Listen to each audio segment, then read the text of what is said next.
Welcome to the Lean Blog Podcast. Visit our website at www.leanblog.org.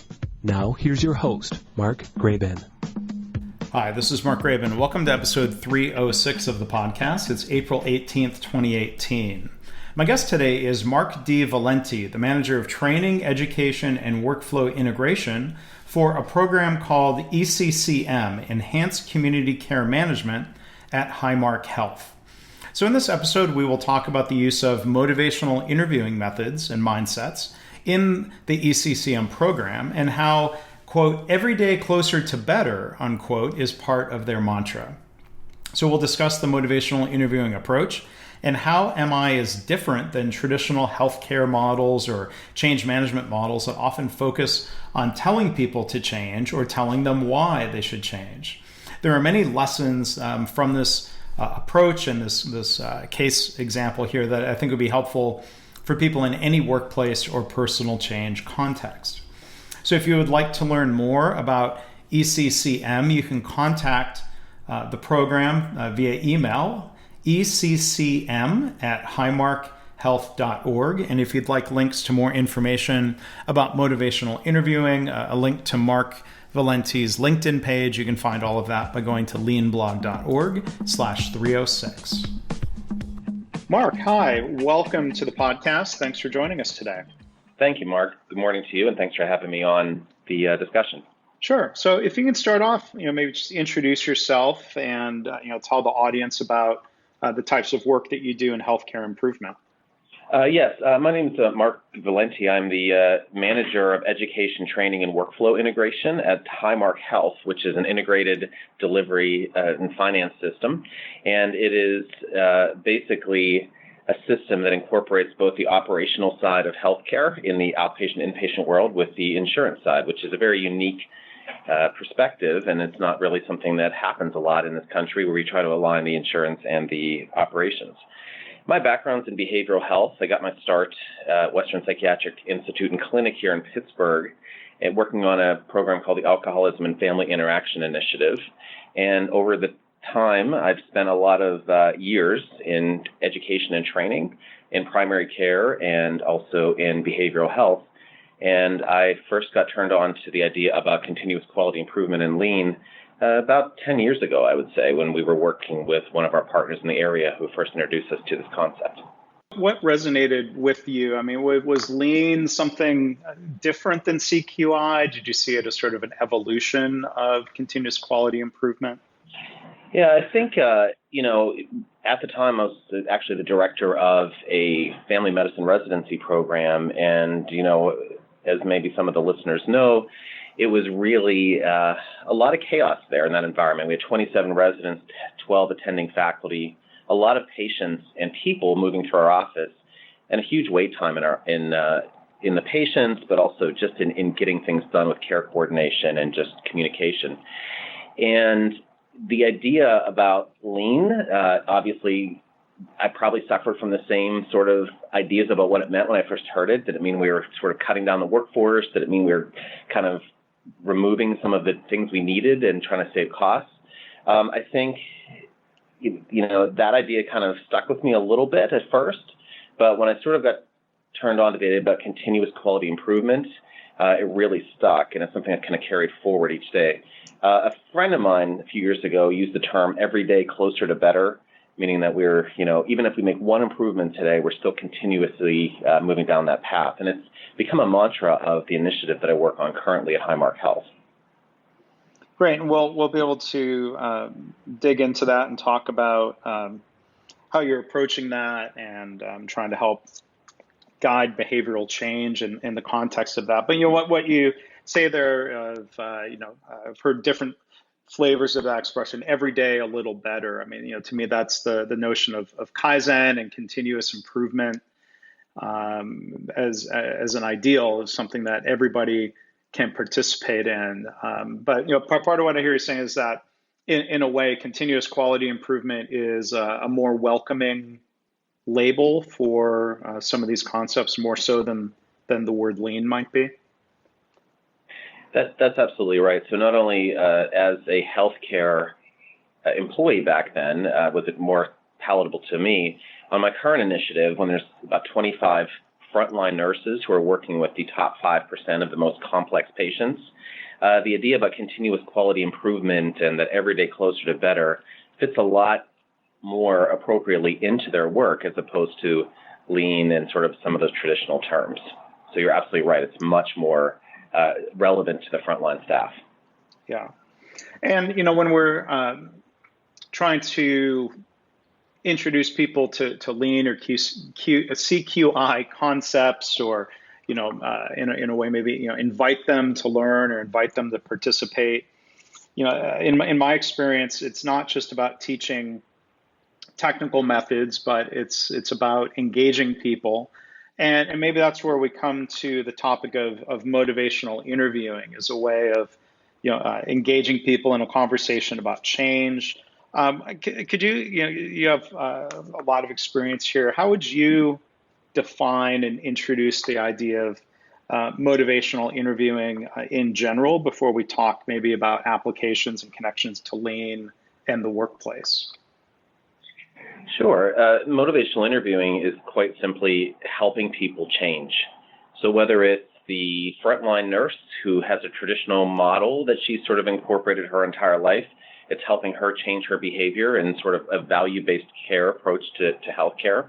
It's helping that staff member who's on the front line who's struggling with incorporating a new policy. How do we help them change their behavior? It's the patient who's suffering through diabetes, who's really not remembering to take their medication, or maybe doesn't feel that they want to check their blood sugars. And it's really helping them change their behavior. And since motivational interviewing is helping people change, a lot of people find it applicable with their family members and people around them. And it's really stopping and asking yourself when you're communicating with another person, what do I really want from this person?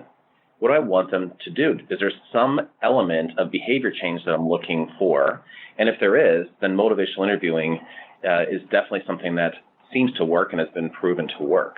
It's based on the idea that, many people every day are constantly making decisions if they want to sustain their current behavior, whatever that is. Perhaps it's, avoiding going to the gym, versus if they truly want to change their behavior, which is start incorporating activity into their schedule. And the state of ambivalence, motivational interviewing is really about helping another person kind of talk through that ambivalence and working toward the change.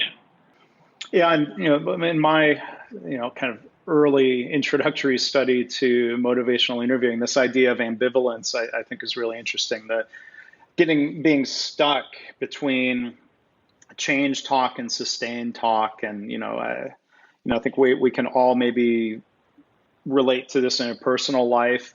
People saying things like, I've said these things. I need to eat more healthy. I should eat less, but then that doesn't always translate into making the right choices. I might rationalize like, well, I was in a rush or I was on the go, and there's some form of ambivalence. So in the context of motivational interviewing, can you explain a little bit more about going about helping someone change, which is, it seems very intentionally a different set of language than making someone change or telling people what to do in the context of counseling or leadership in the workplace? Could you elaborate on some of that, perhaps? Yes, absolutely. You're right in saying that it's definitely not the traditional model of communication in the workplace, not only in healthcare, but in general. Sort of that traditional model is jumping to what we call the planning phase, where we say, okay, here's a new policy, now go implement it. Or for a patient who's being discharged from the hospital, here's your discharge instructions, now go and get your prescriptions filled. Or a patient who's leaving the primary care office, we give an after-visit summary and says, okay, we want you to go and, change your diet. So that traditional model is the planning phase of motivational interviewing. And motivational interviewing says that we want to get up to that point, but instead of just dumping information on people, we want to get them to a point where they're saying, you know what, I'm actually really interested in what I can do differently in changing my diet. And at that point is when we kind of go to that planning phase and work with them to develop a plan that works for them. And ultimately, the goal is to activate the patient, activate the other person. So they're making these decisions as part of their intrinsic motivation. So instead of having the doctor say, hey, do this, make sure that you cut the salt, and the patient feels shamed or feels like they have to do it to please the doctor, motivational interviewing is really about activating that patient in making that decision when they're in the grocery store and nobody's around, they're by themselves, and they say, you know what, I'm not going to buy this can of soup that has so much sodium in it. They're making a better decision because they feel like it is part of their own behavior and they're intrinsically motivated. We are a big fan of Daniel Pink's book, Drive, which I know that you've talked to him before, and we really focus on how do we stay away from the traditional 2.0 model of check the box, carrot and stick, versus really pulling out that intrinsic motivation, not only in patients, but in the healthcare providers who are struggling day to day to do what they do best. Yeah, maybe one other clinical question, and then we can maybe steer back to workplace scenarios that people might be addressing. But you mentioned earlier your background in behavioral health, and the initial textbook on motivational interviewing talks about situations like addiction, treatment. There are how do you address situations of trying to activate somebody? There's a difference, it seems, between somebody who has chosen to go to counseling versus, let's say, somebody who has been told to by the legal system or a loved one. If somebody's starting with a low level of commitment, what are some of the processes in motivational interviewing that can help with that? Yeah, I think you hit the nail on the head when you talk about sort of the history of motivational interviewing in the addiction world. I have the privilege on the side to work with some of our law enforcement in Pennsylvania, particularly with parole officers as they're working with, and they're called quote unquote offenders. So I feel that, if I can help those parole officers change behavior of those offenders, then healthcare is relatively easier. But the reason I mention that particularly is because, as you know, in 3.0 of Drive, there's really a focus on autonomy and feeling that, as an individual, we have a choice in any situation. Even if there's some court-mandated addiction program, there's ultimately a choice for the person to go or not go. Now, obviously, there's consequences for not going, but motivational interviewing relies on the fact that the person who is guiding the behavior change is constantly letting the other person know, the person who's going through the behavior change, the person who's guiding constantly lets them know that they have a choice. It's ultimately up to them what they decide to do in their life. And we find that sometimes, actually a lot of times, that for the person who's suffering through addiction or their confidence is very low, just being made aware that they have a choice in the matter pulls back to the autonomy, which is 3.0 of Drive, and it starts down a pathway. And again, I think the biggest challenge in that is having the person who's the guider, the person who's influencing the behavior, realize that they're not personally responsible for the choice that's made by the other person. I think that's probably one of the biggest hurdles and challenges we have is, in healthcare, we all constantly feel that we're responsible for people's choices. And in fact, we're actually told a lot of times you're responsible for whether or not the person goes to the hospital or not.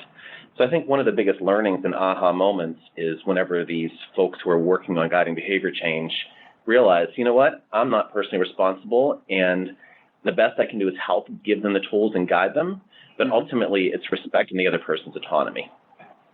Yeah, that's one thing that really I think made me think in reading, learning about MI, the idea of respecting the choices made by the person you're helping. Those choices might not be the choices you would make. They might not be the choices you would hope they would make.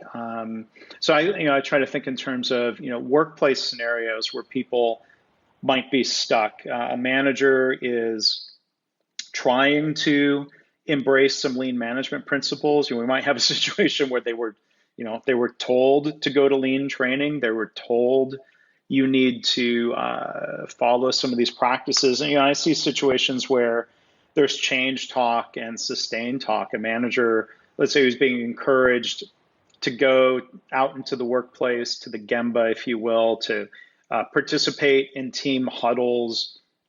They might say things like, well, I know I need to do that. I should do that. It would help if I do that. But then you hear the sustained talk around, but I'm too busy, I've got these other meetings, I'm under this pressure. It's hard to kind of step back and say if a manager is choosing to not go to the huddles, that's a choice, and respecting that choice can, at least to me, that's something that can be a challenge. You're absolutely right about that. We talked about the fourth stage of motivational interviewing, the planning. The first stage is engaging. It's really getting to know somebody, as you know, and what makes them tick, what are their fears, what are their values. And you bring up a great example of somebody, a manager who's sort of expressing that ambivalence, who says, I know I need to do this, but I got a lot of stuff to do.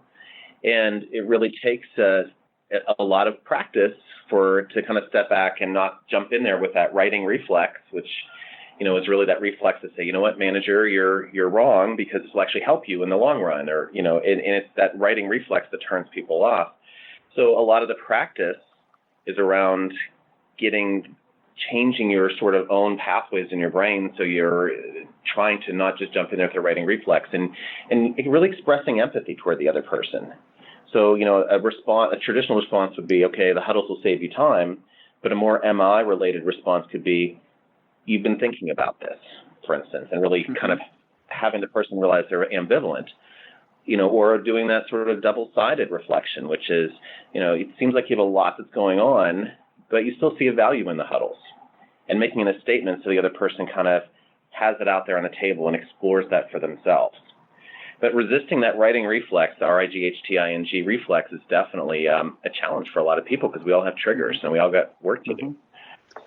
Yeah, I mean, one thing I think is interesting about motivational interviewing is, in my mind, the connection to the Toyota principle, the lean idea of respect for people or respect for humanity. And, there's elements where we might say, look, people are imperfect, we get tired, we forget things. So that's why we use error proofing as a countermeasure to, instead of just saying to people, hey, be perfect, don't slip up.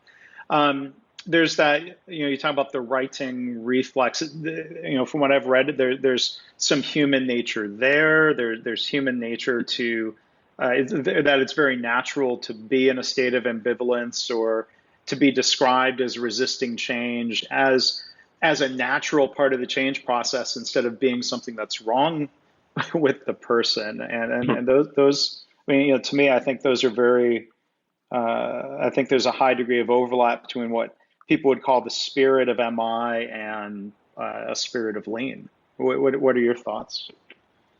You're entirely right about that. We in our initiative, we like to use the image of a well. I'll talk a bit about that. Traditional healthcare says that other people are this glass half full of water, that they're at a deficit. And it's really been up to traditional healthcare management and providers to fill up other people, their glass half full of water. But it's really, traditional healthcare is us acting on others and trying to fix them, whereas motivational interviewing says that people are more of a well, and the water is already inside. Some people's water is up near the top, and they said, you know what, I need some help me out, and you help them out. Other people, the water's really low, and we got to keep dunking that bucket down until we pull up that motivation to the surface. The idea, that philosophy about respect for other people, it says that you believe that everybody that you interact with has water inside of them. Do you believe that everybody has some strength? And I think that, that kind of growing your own and really trying to focus, when it comes to working with employees, saying, you know what, there's something in this person, some water in the well they can pull up to the surface and try to help them meet their goals, but also meet the goals of their company as well. And I think you're right about human behavior, which is why a lot of our training and development doesn't just focus on motivational interviewing. We focus on emotional intelligence, and we spend time really exploring about nonverbal behavior and how do people accept ambiguity. And we're just ongoing having people realize things about themselves, what are their triggers, before we can really start working on the motivational interviewing part of this.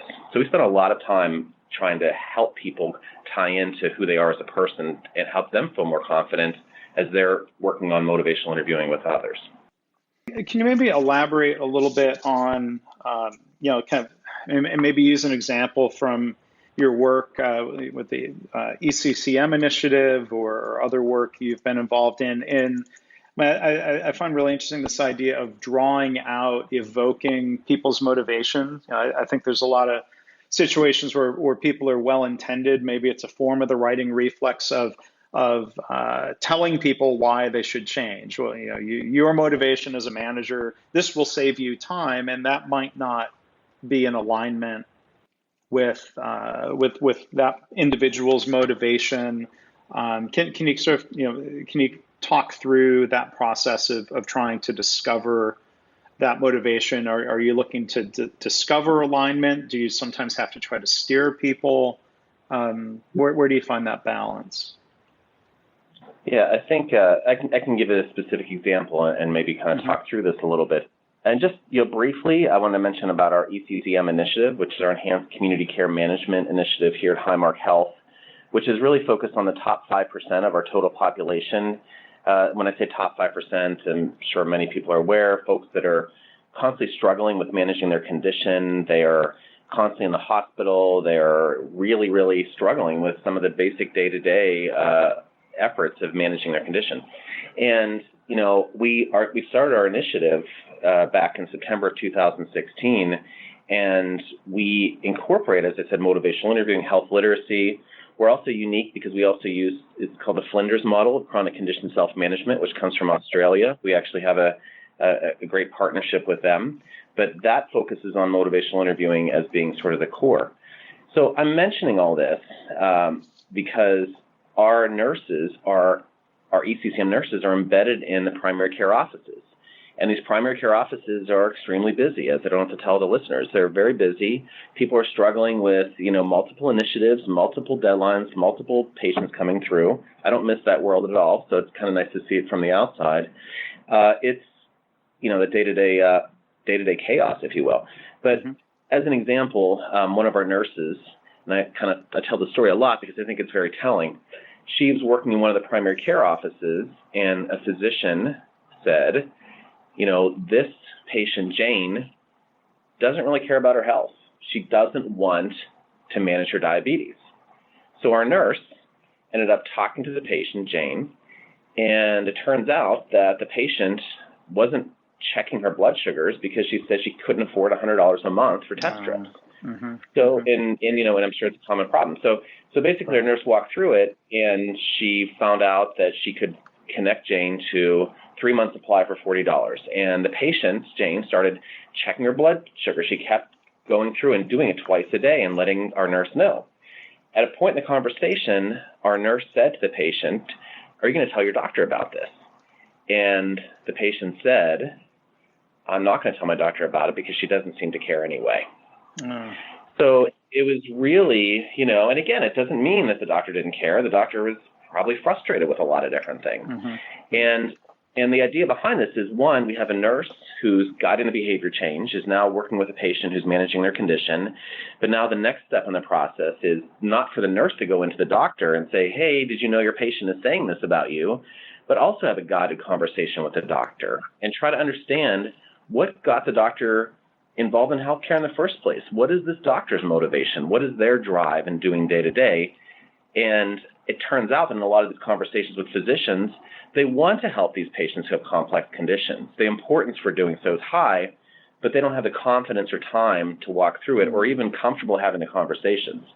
So what we're finding, and our VP says this a lot, is that we sort of have a halo effect in a lot of these practices, which they're looking to our nurses as value added, but they're also learning some approaches of motivational interviewing as well. There's oftentimes at some of these practices where I do a brief on-site training development on motivational interviewing for the nurses, our nurses, but the practice team is there as well because they want to learn more about this.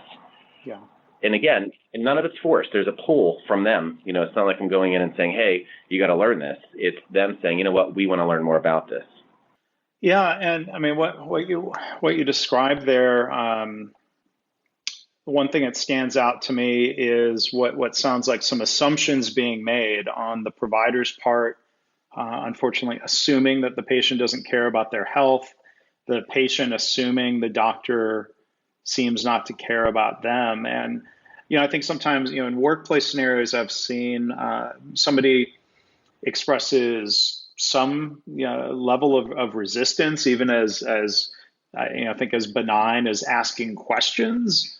And I think a lot of times, unfortunately, I see leaders kind of jump to an assumption that, oh, that manager's never going to get on board. They're being difficult. They don't care about whatever. And I mean, one thing that's appealing to me about motivational interviewing is thinking of change as a conversation, that if we hit some sort of barrier or fact, the patient isn't checking their blood sugar, that resistance, it seems, is not a point of giving up, or not an excuse to give up on people, but the starting point for that conversation, as your story really seems to suggest, finding out what the issues are. And it sounds like for that patient, there was motivation. There was just a legitimate barrier about affordability that was discovered. That's right. And it was something that was going on for years, and just a simple conversation and using that, like you said, that initial, okay, this person's struggling with this as an impetus for conversation, quickly came up with a solution that was actually fairly easy. And, we hear a lot from our patients who say, you know what, no one's ever actually talked to me about this before. Nobody's actually asked me what my thoughts are about my diet. Nobody actually stops and asks me what my thoughts are about what I can do differently. So if I had to come up with one consistent theme that we hear from our patients, it's that they're saying, wow, nobody's ever actually asked me my thoughts on what I'm going to do for my own health. And I think, to your point, when we go out there to these practices, when we're first introducing the ECCM program, we want to sort of live the same sort of thing that we're kind of helping others to do as well. So we don't go in there with a PowerPoint presentation and say, here's our ECCM program. We have 1,500 patients in there. We're seeing these positive results.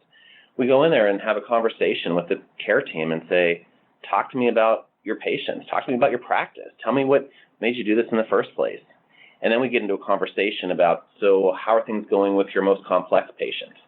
And when they talk about their most complex patients, inevitably these office staff just their eyes glaze over and they say, oh, we can't get them to do the things they need to do. And instead of jumping in and saying, well, here's what you need to do, we want to express empathy and just, make those empathic statements. It seems like this is really hard for you. And we get to a point in the conversation where they say, I could really use some help. And at that point, we're in the planning phase, and they're much more open to partnering with this outside nurse who's coming into the practice to partner with them. It's always a really good feeling to kind of see, these practices welcome our ECCM nurses as we work together on care coordination. Well, what you say there really strikes me. That phrase I've heard from so many healthcare professionals at all levels of organizations. Nobody's ever asked me.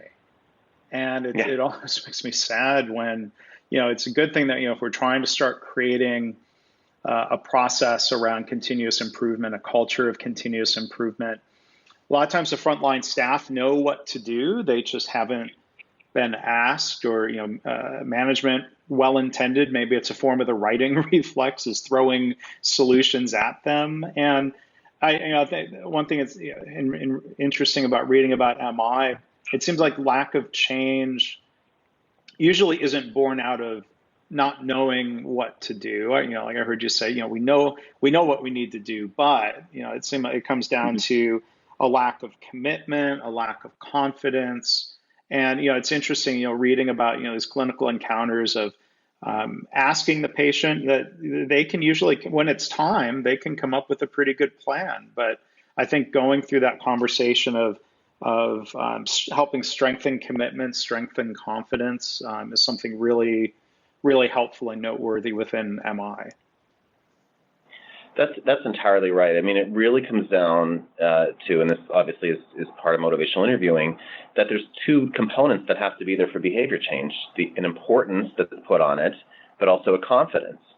And we find that in 90+% of the time, the importance is already there. Like you said, people know what they need to do, what they want to do. Their confidence is lacking. So you have a nurse who works in an office who says, I know that quality improvement is important. I know that these numbers and the insurers and all this stuff that we're expected to do, I know it's important, I just don't have the time to do it. So I think it's really, instead of trying to sell people on why it's important, stop and listen, and it's already there, to your point.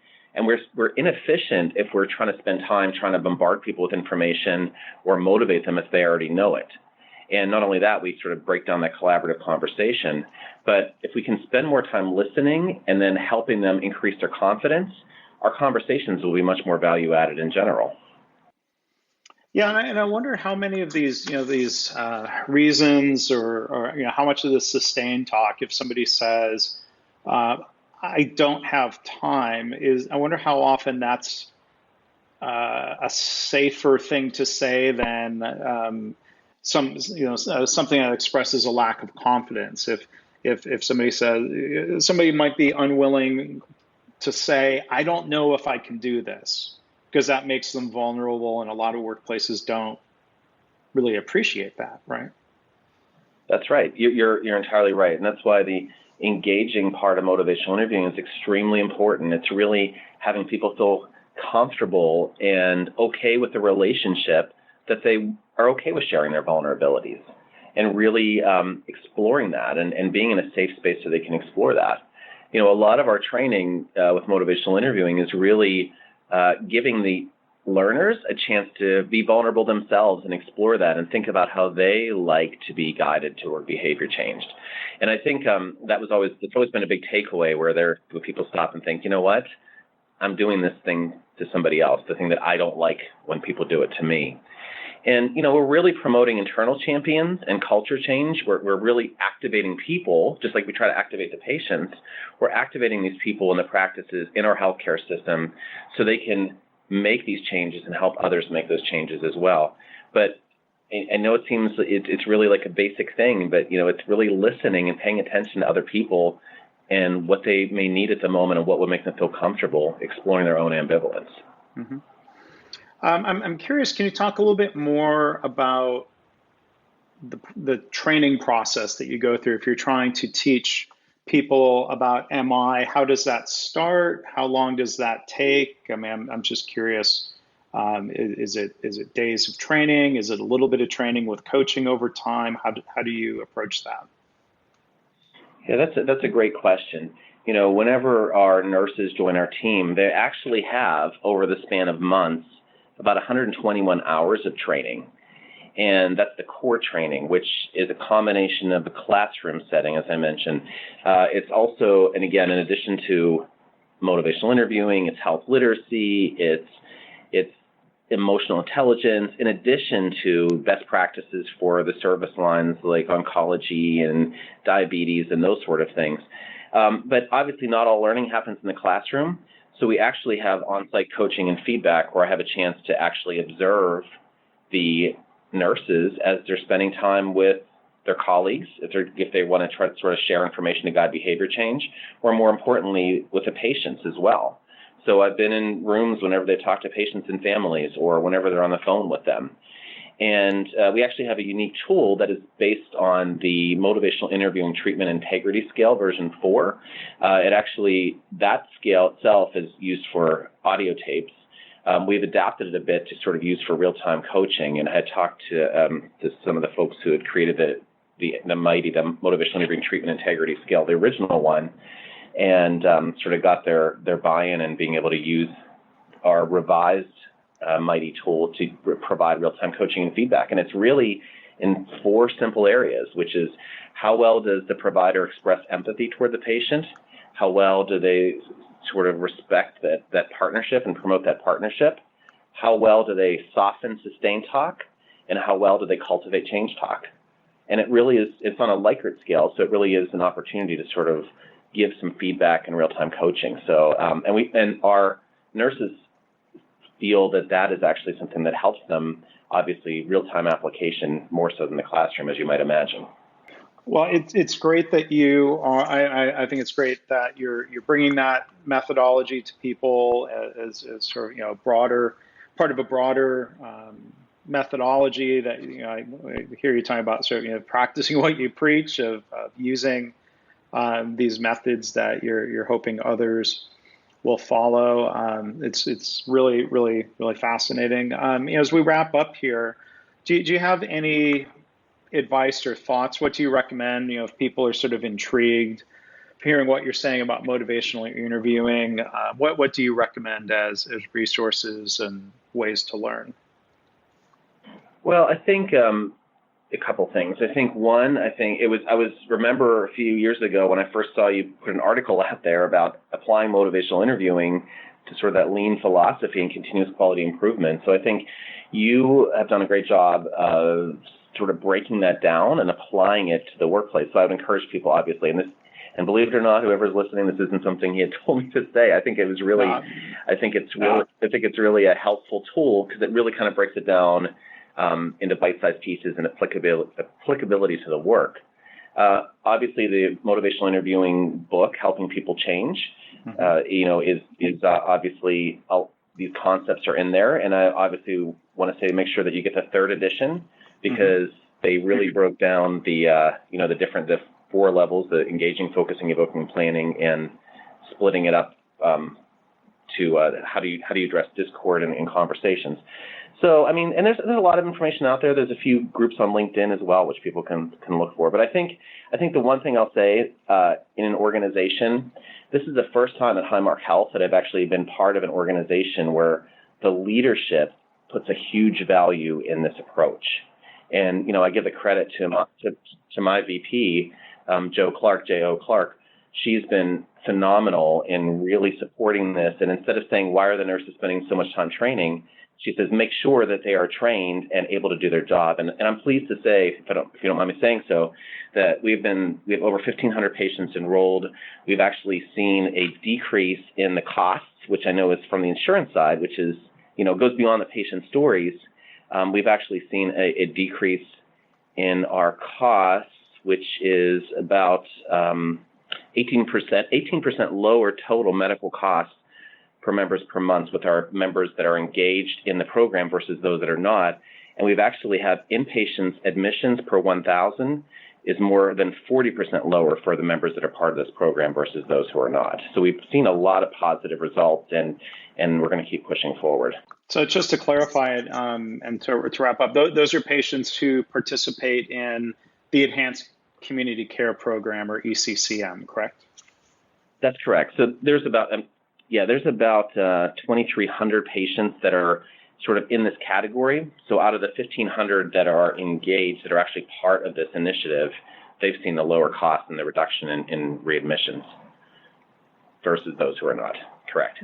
Well, that is great to hear, and we've sort of buried one of the headlines in the very last minute of the podcast. But I want to thank you for sharing those results and the work you're doing. Our guest again today has been Mark Valenti from Highmark Health. He's the manager of training, education, and workflow integration for the Enhanced Community Care Management Program. Mark, thank you so much for taking time and being a guest today. Really appreciate it. Thank you very much, Mark. The pleasure is mine. I really appreciate the opportunity to talk with you on this. Thanks for listening. This has been the Lean Blog Podcast. For Lean news and commentary updated daily, visit www.leanblog.org. If you have any questions or comments about this podcast, email Mark at leanpodcast@gmail.com.